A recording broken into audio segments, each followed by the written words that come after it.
भी समझ में आ गया।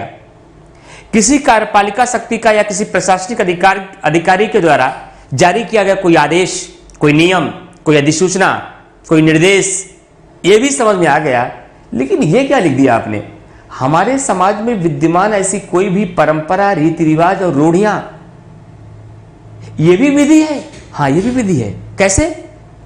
जैसे कि मान लीजिए हमारे समाज में किसी एक कोने में कोई ऐसी परंपरा व्याप्त हो, ऐसी कोई रूढ़ियां हो, ऐसे कोई रीति रिवाज हो जो हमारे मूल अधिकारों का हनन कर रहा हो। एग्जाम्पल के तौर पर एक एग्जाम्पल मैं आपको बार बार देता हूं, यहां पर सती प्रथा। मान लीजिए सती प्रथा आज हमारे समाज से समाप्त हो गई है, लेकिन उत्तर प्रदेश के किसी कोने के सोनभद्र जैसे जिले में अभी सती प्रथा विद्यमान हो। एग्जाम्पल दे रहा हूं, विद्यमान है नहीं। और वहां पर किसी व्यक्ति को, किसी लड़की की या किसी महिला की पति के देहांत होने के पश्चात उस पत्नी को ला करके और उनके साथ दाह संस्कार में, उनके अग्नि के साथ उनको भी दाह संस्कार में ला करके उनके साथ लिटा दिया गया और कहा पत्नी के साथ सती हो जाइए, क्योंकि हमारे यहाँ ये परंपरा है। दादी जी भी ने ऐसा किया था, परदादी ने भी ऐसा किया था, आपको भी करना पड़ेगा। आर्टिकल 21 हमें गरिमापूर्ण जीवन जीने का अधिकार देता है। क्या ये परंपरा हमारे आर्टिकल 21 का उल्लंघन कर रही है या नहीं कर रही है? तो ऐसी परंपरा भी विधि है और ऐसी विधि को न्यायपालिका 24 घंटे के भीतर सुनिश्चित कर देगी। न्यायपालिका इसकी सुरक्षा की गारंटी देगी। उस समाज से उस सती प्रथा जैसे चीजों को समाप्त कर दिया जाएगा और उस व्यक्ति को उसकी व्यक्तिगत स्वतंत्रता से उसको गरिमापूर्ण जीवन जीने का अधिकार दिलाया जाएगा। पॉइंट समझ में आ गया? तो ये सारी चीजें विधि हैं। तो जब भी कभी विधि की परिभाषा लिखने क्या है, इसी को शब्द में लिख दीजिए कि संसद या राज्य विधान मंडल के द्वारा बनाया गया कोई भी कानून या अनुच्छेद 123 के तहत और अनुच्छेद 213 के तहत क्रमशः राष्ट्रपति और राज्यपाल के द्वारा जारी किया गया कोई भी अध्यादेश, साथ ही साथ किसी भी प्रशासनिक अधिकारी या कार्यपालिका के द्वारा जारी किया गया कोई निर्देश, नियम, अधिसूचना तथा हमारे समाज में व्याप्त ऐसी कोई भी रीति रिवाजें, ऐसी कोई भी परंपराएं, ऐसी कोई भी रूढ़ियां जो हमारे मूल अधिकारों से असंगत होती हों, वह सब विधि आती हैं और अनुच्छेद 13(1), 13(2) के तहत ऐसी किसी भी विधियों को मूल अधिकारों से असंगत होने पर न्यायपालिका शून्य घोषित कर सकती है। और इन्हीं सबको क्या कहा गया है? विधि माना गया है। यह प्रीलिम्स में भी सवाल पूछा जाता है, मेंस में इसको भाषा में बदल देना है, प्रीलिम्स में टिक लगा देना है, बस अंतर इतना है। देखिए बैच 3 तरीके के होते हैं। एक होता है पीसीएस प्री बैच, एक होता है पीसीएस मेंस बैच, एक होता है PCS pre cum mains batch. जब प्री कम मेंस होता है तो बेसिक को बता करके प्रीलिम्स एक तरफ, मेंस एक तरफ, ऑब्जेक्टिव एक तरफ, डिस्क्रिप्टिव एक तरफ, दोनों साथ लेके चला जाता है। यूपीएससी में सबसे बेस्ट तरीका यही होता है, लेकिन पीसीएस को लेकर के दोनों बैच हमेशा अलग अलग बनते हैं और अलग अलग बढ़ने के अपने अपने फायदे भी हैं। तो प्रीलिम्स एक बार पढ़ने से बेस एकदम क्लियर होता है, मेंस में जब आते हैं तो उसका विश्लेषण क्षमता जाते हैं, उस प्रीलिम्स में और मजबूती आ जाती है, मेंस आपका तैयार हो जाता है। डायरेक्ट मेंस करने से ये समस्या आती है कि जब आप मेंस डायरेक्ट करते हैं तो आपका बेस कमजोर होता है, तो मेंस के बहुत सारे मुद्दे आपको समझ में नहीं आते हैं। बस ये अंतर होता है।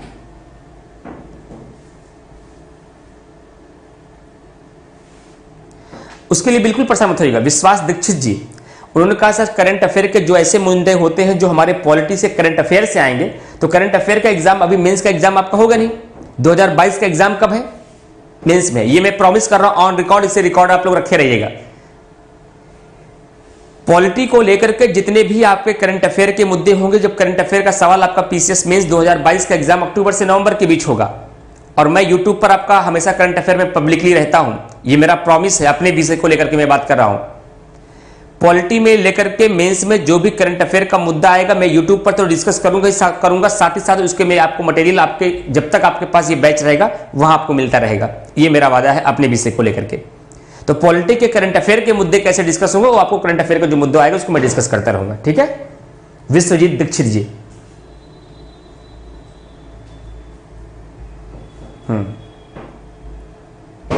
जो करंट अफेयर के मुद्दे रहेंगे वो आपको बताए जाएंगे, बिल्कुल बताए जाएंगे। उसके लिए पूरा एक नोट्स आपको दिया जा रहा है करंट अफेयर के मुद्दों के लिए। जो आपका पहला पेज देखेंगे, ये करंट अफेयर के मुद्दे ही थे। जो ये नोट्स आपको मिला है यहां पर स्टार्टिंग में, अभी आपको यहां शायद नहीं लिखा गया है, वो जो नोट्स जाएगा वो करंट अफेयर के मुद्दे वहां सारे डिस्कस हैं। जो पुराने हैं, जो नए होंगे, मैं समय के साथ साथ बताता रहूंगा। आगे बढ़ते हैं। अब देखते हैं अनुच्छेद 13 और अनुच्छेद 368 का संबंध क्या है। अनुच्छेद 13 और अनुच्छेद 368 के संबंध में भी सवाल बनता है। क्या सवाल बनेगा वो देखते हैं। उससे एक मुद्दा और होना चाहिए। पहले संबंध बता देते फिर इतिहास बताते हैं। एक्चुअली अनुच्छेद 13 में एक आर्टिकल जोड़ा गया, आगे चलते अनुच्छेद 13 क्लास 4, अनुच्छेद 13 क्लास 4 को जोड़ा गया और इसमें लिख दिया गया, इसको कब जोड़ा गया, 24वां संविधान संशोधन 1971 के माध्यम से जोड़ा गया। 24वां संविधान संशोधन को 1971 के माध्यम से 13 क्लास 4 जोड़ा गया और इसमें लिख दिया गया कि अनुच्छेद 368 के तहत किया गया कोई भी संविधान संशोधन,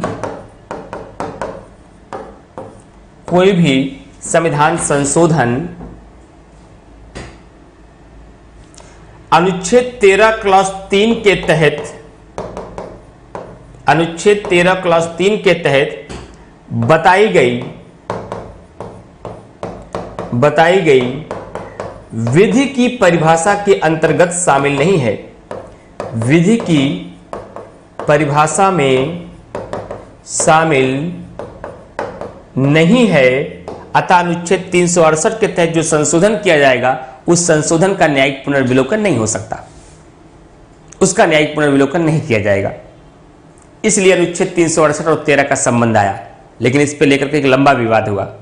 उस विवाद का इतिहास आपको जानना होता, पूरा का पूरा मेंस में सवाल आ जाता है कि अनुच्छेद 13 और अनुच्छेद 368 के विवाद के महत्वपूर्ण वादों का वर्णन करते हुए स्पष्टीकरण कीजिए। अब सारे वाद आपको पता होंगे तब तो आप कर पाएंगे, नहीं तो फिर दिक्कत आ जाएगी।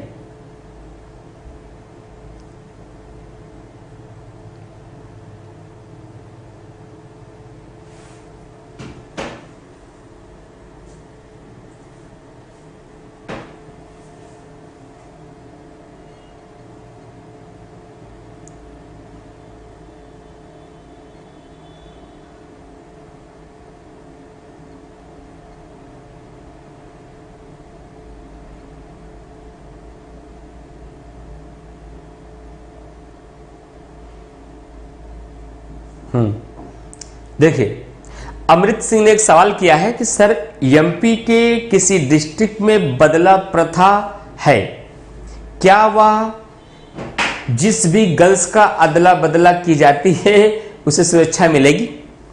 ध्यान रखिए, ये इस बात का निर्धारण करने के लिए न्यायालय के पास मामला जाएगा। न्यायालय इस बात की जिक्र देखेगा कि अदला बदला विवाह के पश्चात क्या इसमें से कोई ऐसा बिंदु दृष्टिगोचर है जो आर्टिकल 12 से 35 के मध्य दिए गए मूल अधिकारों का विरोध करता है। अगर विरोध करता है तो वह विधि है, अगर विरोध नहीं करता है तो विधि नहीं है। क्लियर? आगे बढ़ते हैं। तो ये आपका संबंध था, लेकिन इसका इतिहास जानना बहुत जरूरी है आपको कि अनुच्छेद 13 और 368 के संबंध का इतिहास क्या है। एक सेकंड जरा रुकिएगा।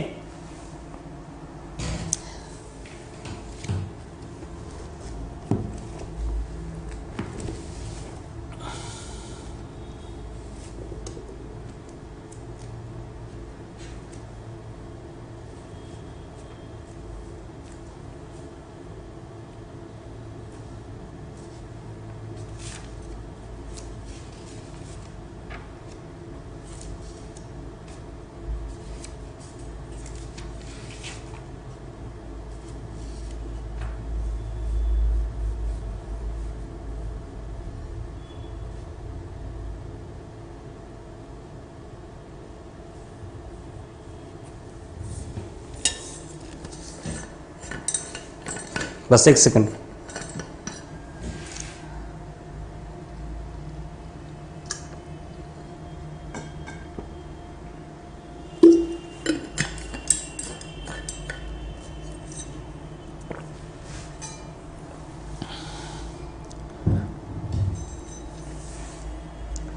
चलिए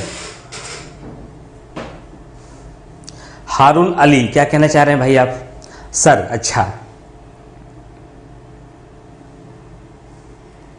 अभी वहां पहुंचने दीजिए, क्रम से पहुंचेंगे। अभी आर्टिकल 21 डील होगा तो वहां आ जाएगा, निजता का अधिकार वहां आ जाएगा, इसके लिए दिक्कत मतलब बिल्कुल मत करिएगा। अनुच्छेद 13 व अनुच्छेद 368 का इतिहास जरा देखिएगा। अनुच्छेद 13 और अनुच्छेद 368 के संबंध का इतिहास क्या होगा? इस मामले को लेकर पहली बार केस आया 1951 में। 1951 में एक केस आया, शंकरी प्रसाद केस। नोट करते चलिएगा, नहीं भूल जाएंगे। शंकरी प्रसाद केस में यह मामला जब गया, क्या अनुच्छेद 368 के तहत बनाई गई कोई विधि अनुच्छेद 13 क्लास 3 के अंतर्गत विधि में शामिल नहीं मानी जाएगी? तो शंकरी प्रसाद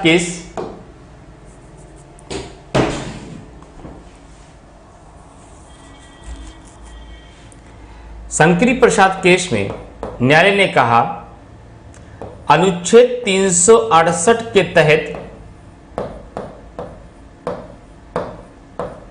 बनाई गई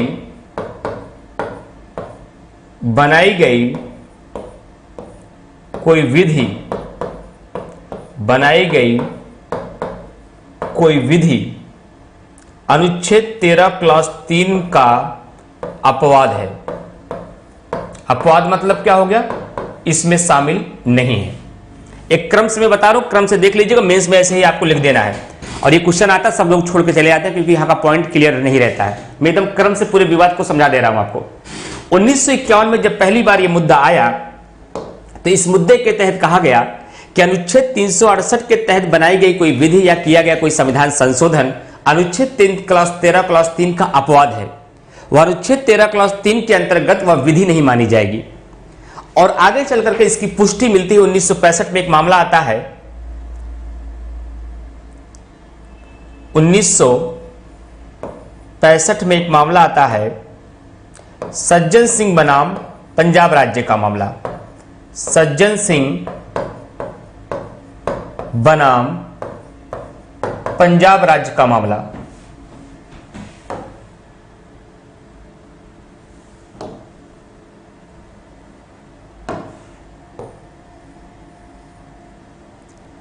सज्जन सिंह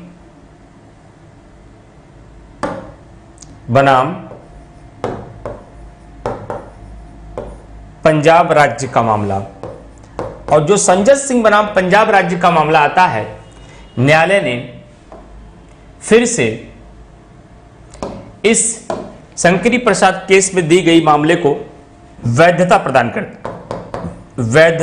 कर दी, जिसका मतलब हो इसको पुष्टि दे दी कि शंकरी प्रसाद केस में जो भी बातें कही गई थी वो बिल्कुल सही है कि अनुच्छेद 368 के तहत किया गया संविधान संशोधन के द्वारा कोई अगर विधि बनाई जाती है, वह अनुच्छेद 13 क्लास 3 के अंतर्गत विधि नहीं मानी जाएगी, अतः उसका न्यायिक पुनर्विलोकन नहीं होगा। लेकिन एक विवाद आता है। विवाद क्या आता है कि यही सेम केस आपको संविधान संशोधन में भी लिख देना है।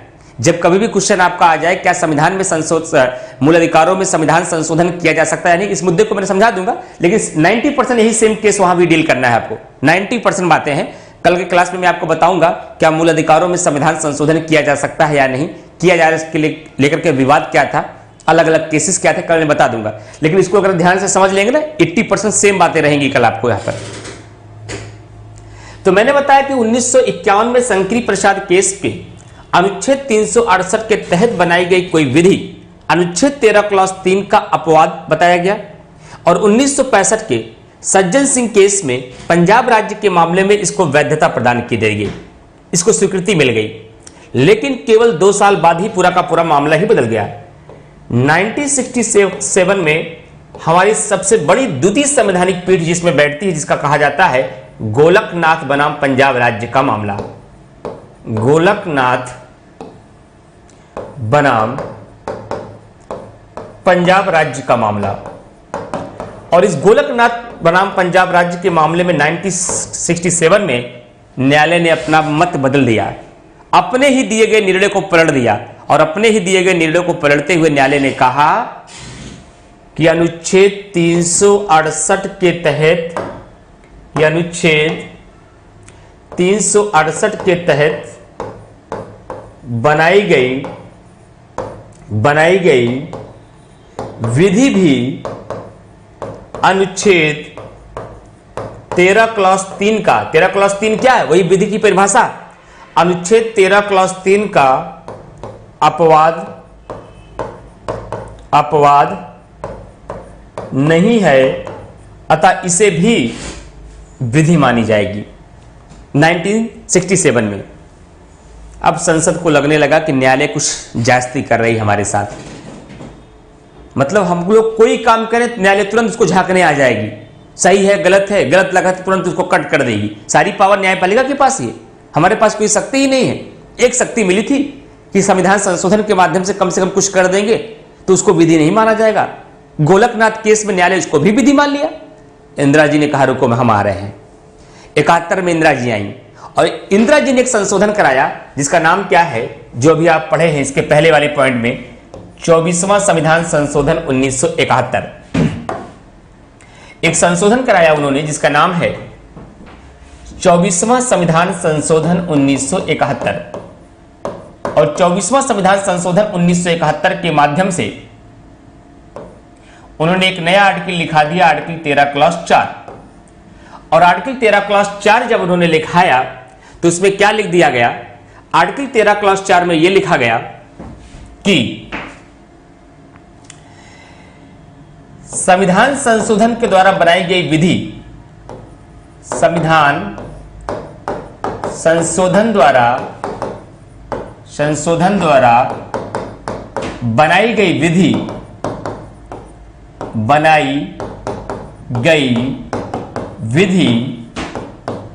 अनुच्छेद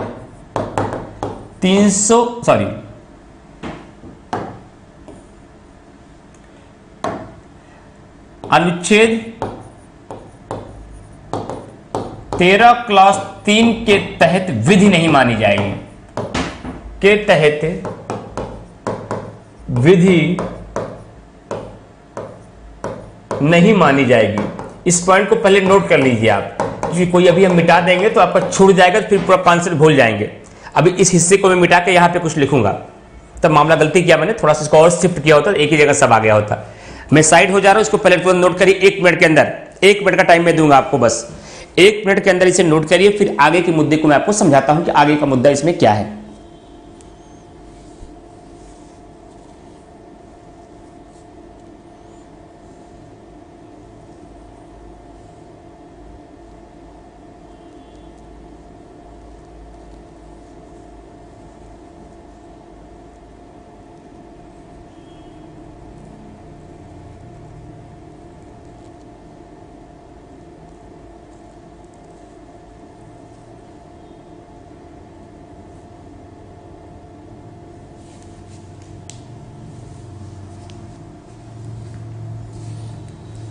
हो गया भाई, नोट कर लिया आप लोगों ने?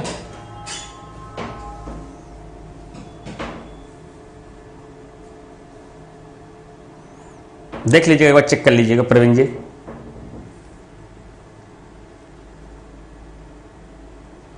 अच्छा सॉरी, अच्छा ठीक, ये यहां कह रहे, ठीक, यहां मैंने शायद पंजाब लिख दिया, ठीक, ओके, ये सज्जन सिंह वर्सेस पंजाब राज्य है, ये बिल्कुल सही है। ये थोड़ा उल्टा मैंने स्टेट गलत लिख दिया ना, ठीक, बिल्कुल सही प्रवीण जी, शायद आपका स्टेट वहां पर उल्टा लिख उठा है, वो राजस्थान का मुद्दा है ना, सज्जन सिंह को यहां पे लिखना है, ये राजस्थान है, वहां सही लिखा है सज्जन सिंह वर्सेस राजस्थान, गोलकनाथ वर्सेस पंजाब का मामला, ये सही लिखा था आपका, शायद मैंने दोनों जगह ही पंजाब ही लिख दिया था, एक्सट्रीमली सॉरी, इसको सही कर लीजिएगा सही। चलिए बहुत शुक्रिया प्रवीण जी, शायद बाई मिस्टेक मैंने यहां भी आपका पंजाब लिख दिया था और यहां भी पंजाब लिख दिया था, तो गोलकनाथ बनाम पंजाब राज्य तो ये होगा, लेकिन सज्जन सिंह वर्सेस राजस्थान का मामला था, बिल्कुल शानदार बताया 1965 में।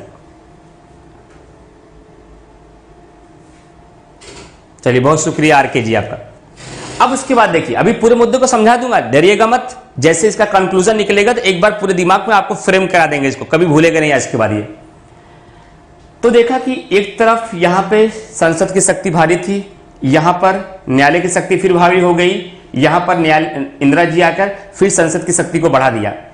और ये देखिए अब न्यायालय भी इंदिरा ने अपने पक्ष में कर लिया था, इंदिरा गांधी जी ने, और न्यायालय भी केशवानंद भारती बनाम केरल राज्य के मामले में, केशवानंद भारती बनाम केरल राज्य के मामले में, केशवानंद भारती बनाम केरल राज्य के मामले में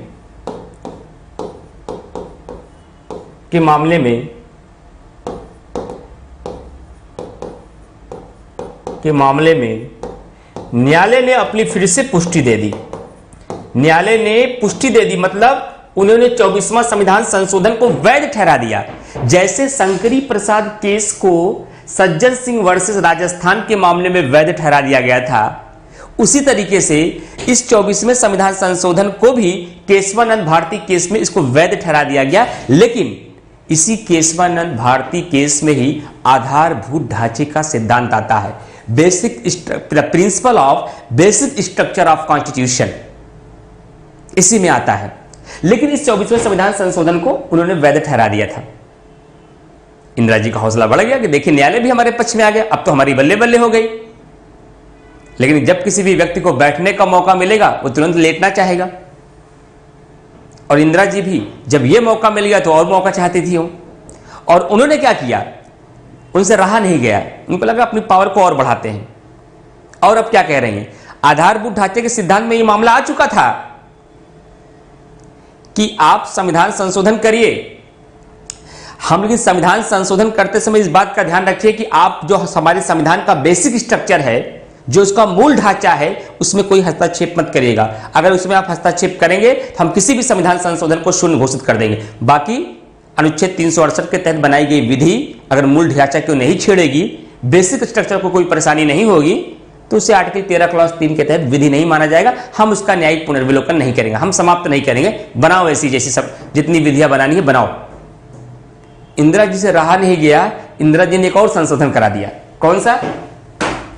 कौन सा संशोधन कराया, देखिएगा। 42वां संविधान संशोधन 1976, और इसके तहत क्या किया पता है, अनुच्छेद 368 में नया खंड जोड़ दिया, अनुच्छेद 368 क्लास 4 और अनुच्छेद 368 क्लास 5, दो नया खंड जोड़ दिया। और इसमें क्या लिखा दिया पता है, संसद के द्वारा किया गया कोई भी संविधान संशोधन किसी भी न्यायालय में चुनौती नहीं दी जा सकती। इंदिरा जी ने 42वां संविधान संशोधन कराया, और 42वां संविधान संशोधन 1978 के माध्यम से हमारे संविधान में एक और आर्टिकल लिखा गया, अनुच्छेद 368 क्लास 4 और 5। और इसमें क्या लिख दिया गया कि संसद के द्वारा किया गया कोई भी संविधान संशोधन की जांच या उसकी वैधता की जांच कोई भी न्यायालय में नहीं किया जा सकता है, न्यायालय में इसको प्रश्नगत नहीं किया जा सकता है।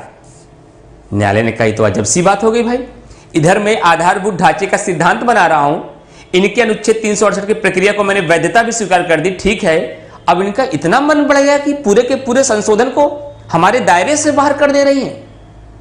उसके कुछ दिन बाद एक और केस आता है, मिनर्वा मिल्स केस, 1980 का मामला। Minerva mills case, Minerva mills case 1980। और मिनर्वा मिल्स केस 1980 जब आता है, फ्रेंड ध्यान से सुनिएगा मेरी बातों को और डरिएगा मत। ये जितनी चीजें यहां लिखी हुई देखी गई, जानने से पहले मैं आपके दिमाग में जब तक फ्रेम नहीं करा दूंगा मैं जाऊंगा नहीं। मिनर्वा मिल्स केस 1980 में न्यायालय ने क्या फैसला सुनाया कि आधारभूत लक्ष्यों, बेसिक स्ट्रक्चर का जो लक्षण है उनकी सुरक्षा देना मेरी जिम्मेदारी है, और जिस दिन आप बेसिक स्ट्रक्चर को खतरे में डालेंगी तो किसी भी संविधान संशोधन को शून्य घोषित किया जा सकता है। अतः आपको संविधान संशोधन करने की शक्ति है।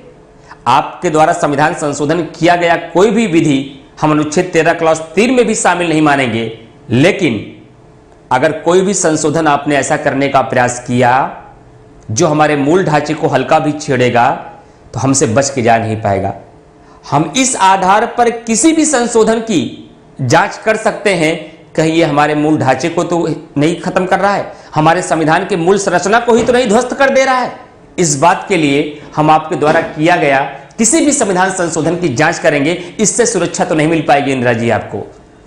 और इस 1980 के केस के माध्यम से न्यायपालिका ने इस 42वें संविधान संशोधन को अवैध घोषित कर दिया और स्थिति को यथासामान्य कर दिया कि देखिए, अनुच्छेद 368 के तहत बनाई गई कोई भी विधि हमारी अनुच्छेद 13 क्लॉज 3 के तहत विधि नहीं मानेंगे। ये सुरक्षा मैं आपको दे रहा हूं, ये आजादी मैं आपको दे रहा हूं, लेकिन इतना बड़बोलापन भी मत करिए, इतना मनमाना भी मत करिए, इतना तानाशाह भी मत बन जाइए कि आपके द्वारा बनाया गया किसी भी कानून को या आपके द्वारा किया गया कोई भी संविधान संशोधन न्यायालय में प्रश्नगत ही नहीं किया जा सकता। शायद आप भूल रही हैं, हम संविधान के अंतिम व्याख्याकार हैं, हम अपने संविधान के संरक्षक हैं और संविधान की सुरक्षा करने की बात जब आएगी तो 1973 में आधारभूत ढांचा का सिद्धांत आ चुका है और आधारभूत ढांचे का सिद्धांत करना, उसकी रक्षा करना हमारी जिम्मेदारी है। और उसकी रक्षा करने की जब जब बात उठेगी हम किसी भी संविधान संशोधन पर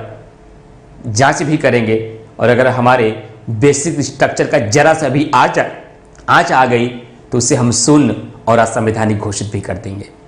तो जो कहानी 1951 में स्टार्ट हुई थी, आज दिनांक 27 दिसंबर 2021 को भी यही स्थिति है कि अनुच्छेद 368 के तहत किया गया कोई भी संविधान संशोधन अनुच्छेद 13 क्लॉज 3 के तहत विधि नहीं मानी जाएगी, लेकिन उसका न्यायिक पुनर्विलोकन किया जा सकता है। और अगर न्यायिक पुनर्विलोकन करते समय न्यायालय इस बात को पा जाए कि वह हमारे मूल ढांचे को समाप्त करने का प्रयास कर रही है, तो ऐसे किसी भी संशोधन को न्यायपालिका शून्य घोषित कर देगी। अब कमेंट करके बताइए क्या मुद्दा समझ में आया या नहीं। लास्ट टाइम में मैं रिवीजन करा दूंगा इसका। जितने भी लोग क्लास में हमारे लाइव क्लास कर रहे हैं, कमेंट करके बताइए ये पूरा मुद्दा यहां तक समझ में आया या नहीं।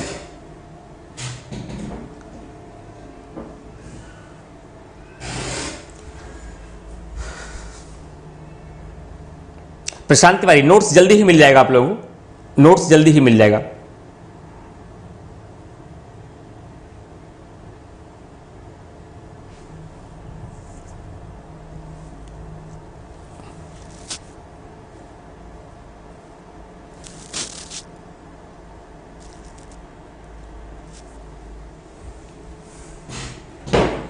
गायत्री, प्रशांत तिवारी, नोट्स मिल जाएगा आपको।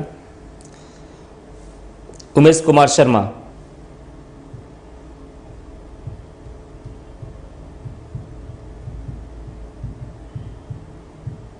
अमृत सिंह, सुनीता, बहुत अच्छी बात, लता सिंह,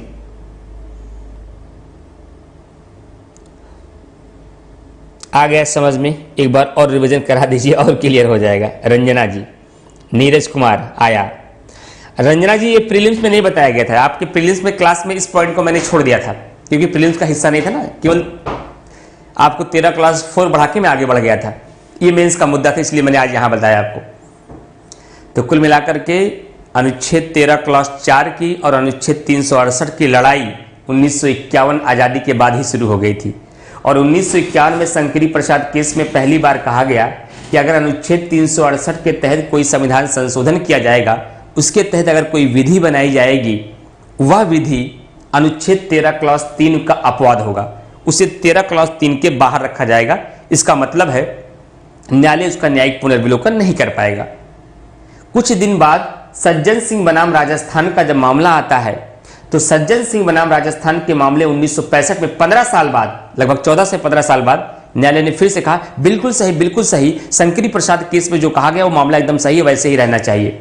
लेकिन इसी के 2 साल बाद पता नहीं कौन सा प्रमाण मिला न्यायपालिका को, न्यायपालिका ने अपने ही निर्णय को बदल करके गोलकनाथ बनाम पंजाब राज्य के मामले में 1967 में कहा कि देखो भाई, अनुच्छेद 368 के तहत बनाई गई विधि भी अनुच्छेद 13 क्लॉज 3 का अपवाद नहीं होगा, ये भी 13 क्लॉज 3 के तहत विधि मानी जाएगी। इंदिरा जी को गुस्सा आ गया और उनको गुस्सा आया तो उन्होंने 24वां संविधान संशोधन कर दिया और संविधान में संशोधन करा के एक नया आर्टिकल और लिखवा दिया 13 क्लॉज 4 नाम का, और इसमें लिख दिया गया कि अनुच्छेद 368 के तहत बनाई गई विधि अनुच्छेद 13 क्लॉज 3 में शामिल नहीं मानी जाएगी। तब तक न्यायपालिका को कन्विंस भी कर लिया और केशवानंद भारती केस में न्यायपालिका ने भी कह दिया ठीक है 24वां संविधान संशोधन में जो बातें कही गई हैं वो सही है, एकदम वैध है। लेकिन यहीं से इंदिरा गांधी जी का मनोबल बढ़ गया और उन्होंने 42वां संविधान संशोधन करा डाला और उसमें लिख दिया केवल यही नहीं, कोई भी संविधान संशोधन आप हमारी जांच नहीं करेंगे, चाहे जो हम संशोधन करें। न्यायालय ने कहा अब अति कर रही हैं इंदिरा जी आप, ये तो अति हो जाएगी। और इसलिए मिनर्वा मिल्स केस में न्यायपालिका ने कहा है कि आधारभूत ढांचे की रक्षा करना हमारे कंधों की जिम्मेदारी है और यदि कोई भी संविधान संशोधन ऐसा होगा जो हमारे आधारभूत ढांचे को छेड़ने का प्रयास करेगा तो हम ऐसे किसी भी संविधान संशोधन का न्यायिक पुनर्विलोकन कर भी सकते हैं और उसका आधारभूत ढांचे का सिद्धांत का उल्लंघन करने पर उसे शून्य भी घोषित कर सकते हैं। इसलिए 42वां संविधान संशोधन को अवैध घोषित कर दिया गया। और वर्तमान स्थिति यह है कि अनुच्छेद 368 के तहत किया गया कोई भी संविधान संशोधन अनुच्छेद 13 क्लॉज 3 के तहत विधि नहीं मानी जाएगी। लेकिन संसद अगर ऐसा कोई भी संशोधन करने का प्रयास करे जो हमारे मूल ढांचे के विपरीत हो, ऐसे किसी भी संशोधन को न्यायपालिका उसका न्यायिक पुनर्विलोकन कर सकती है, उसकी जांच कर सकती है और गलत पाए जाने पर उसे असंवैधानिक या अनकॉन्स्टिट्यूशनल भी कर सकती है। ये आईएएस ने 3 बार सवाल पूछा है इस पे और मोस्टली लोग उसको छोड़ के चले जाते हैं क्योंकि इतना जटिल मुद्दा न प्रायः पढ़ाया जाता है और न प्रायः पढ़ा जाता है। लेकिन हमें तो आसानी लगता है भाई, कोई मुश्किल तो बात तो नहीं है, आराम से अब आप भी बता सकते हैं दूसरे को सारे मुद्दे को। हरुण लाल, आयुष पाठक, दिव्या शिवहारे, प्रखर चौधरी। नंबर मैंने आपको दे दिया है फ्रेंड, ध्यान रखिएगा। नंबर मैंने आपको दे दिया 9560892979। एक बार इस पे कॉल कर लीजिएगा आप लोग। फिलहाल मैं आज आपको बात करके एकदम क्लियरली बता दूंगा नोट्स कब तक आपके पास वो जो प्रिंटेड नोट्स जाना हो पहुंच जाए, उसके लिए बड़े बेताब हैं आप लोग भी और बेताबी चाहिए भी, क्योंकि आपको भी लग रहा है सर पढ़ा रहे, अगर हमको पास एक पढ़ने का मटेरियल आ जाता तो हम साथ साथ पढ़ते भी रहते। बाकी जितने भी लोग, अगर आपको लग रहा है ये मेंस की क्लास सही लेवल पे चल रही है, जो भी और आपके साथी एडमिशन लेना चाहते हैं तो बोलिए एडमिशन ले, मेंस की क्लास से जुड़िए और हमारे कूपन कोड का यूज करिए GSW Imran 5। GSW Imran 5 coupon code का यूज करके आप प्री में भी एडमिशन ले सकते हैं, सृजन में भी एडमिशन ले सकते हैं, मेंस में भी ले सकते हैं, समान हिंदी में भी ले सकते हैं और 5% का उसका डिस्काउंट भी मिलेगा और हमारा गाइडेंस भी आपके साथ रहेगा। तो उम्मीद करते हैं ये पूरे मुद्दे को आप समझ गए होंगे। लगभग आपकी क्लास 2 घंटे से अधिक हो चुकी है और मुद्दे को समझ गए होंगे। तो अगले मुद्दे पे जाने से पहले आज की क्लास यहीं समाप्त करेंगे, लेकिन कल क्या क्या पढ़ना है आपको जानते रहिएगा। कल आपको न्यायिक पुनर्विलोकन पढ़ना है। कल आपको भारत में न्यायिक पुनर्विलोकन की शक्ति के स्रोत को पढ़ना है।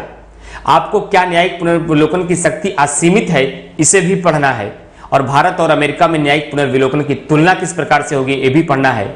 युक्ति वक्ति वर्गीकरण का सिद्धांत क्या है ये भी पढ़ना है। अनुच्छेद 16 व आरक्षण का मुद्दा क्या है ये भी पढ़ना है।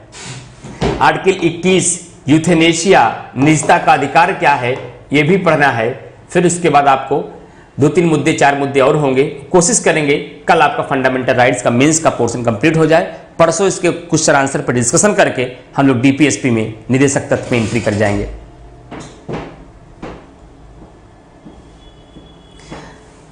आयुष पाठक जी ने कहा सर आप पॉलिटी के सिवा और कोई सब्जेक्ट कराएंगे इस बैच में? नहीं, इंडियन पॉलिटी की पूरी 120 नंबर की जिम्मेदारी हमारे कंधों पर है। जो 800 नंबर का पूरा पेपर मेंस में आपका होने वाला है उसमें 120 नंबर की सिर्फ इंडियन पॉलिटी आती है। 100-120 वो जिम्मेदारी हमारे कंधों पर है। बाकी सब अलग अलग सब्जेक्ट होंगे, वर्ल्ड हिस्ट्री के अलग, हिस्ट्री के अलग, इंडियन ज्योग्राफी के अलग, इंटरनल सिक्योरिटी के अलग, IR के अलग, गवर्नेंस के अलग, सोशल इशू के अलग, इंटरनल सिक्योरिटी के अलग, डिजास्टर मैनेजमेंट के अलग, एथिक्स के अलग, साइंस एंड टेक्नोलॉजी के अलग, इकोनॉमी के। तो बैच ही हल्का नहीं, बहुत शानदार बैच आपका जाने वाला है। सब अपने अपने विषय के विशेषज्ञ आपके सामने आएंगे, सब अपना बेस्ट परफॉर्मेंस आपके सामने करेंगे और बेस्ट तरीके से आपको समझाने का प्रयास करेंगे। तो ये मैंने बता दिया कल क्या क्या पढ़ाना है। हाँ, उत्तरा पनवार जी ने कहा सर मैं तीनों बैच में हूं, NCERT, प्री और मेंस। लगभग 70% बच्चे इसी तरीके से हैं जो प्री, NCERT और मेंस तीनों बैच में हैं। लेकिन ये मेरा वादा है आपसे, जो भी स्टूडेंट एनसीईआरटी प्रीलिम्स और मेंस के बैच में हैं, जून में एक बार मुलाकात हमसे जरूर करिएगा, by phone, by call, by message या जैसे भी। तब अपनी स्थिति को बताइएगा। इस तीनों बैच को ज्वाइन करने के पश्चात और उसके पहले की स्थिति में क्या अंतर आपने पाया, तो शायद एक बड़ा अंतर आप पाएंगे जो शायद आपकी सफलता के लिए बहुत ही कारगर साबित होगी। तो हम लोग अपनी तरफ से पूरा दम लगाएंगे, 100% एफर्ट मैं आपके लिए करूंगा। अगर आपने मेहनत किया तो परिणाम जरूर दे देंगे हम, 100% वादा है आपसे, लेकिन मेहनत आपको करना पड़ेगा। तो जो भी साथी आपका एडमिशन और भी लेना चाहे, सबसे बताइए कि इमरान सर के कूपन कोड का यूज करिए, GSW इमरान 5, और उनके निर्देशन में रहकर पूरी तैयारी आप लोग करिए। Thank you to all of you. कल मिलते हैं इसके अलग मुद्दे में। कल लगभग 90% मुद्दे को हम लोग, फंडामेंटल राइट्स एक बड़ा टॉपिक था, आगे इतना समय नहीं लगेगा क्योंकि ये बहुत बड़े टॉपिक थे, तो मैं चाहता था यहाँ कोई भी ऐसा मुद्दा छूटने ना पाए जो आपके एग्जामिनेशन के लिए इंपॉर्टेंट होगा। ठीक है, कल मिलते हैं। Thank you to all of you.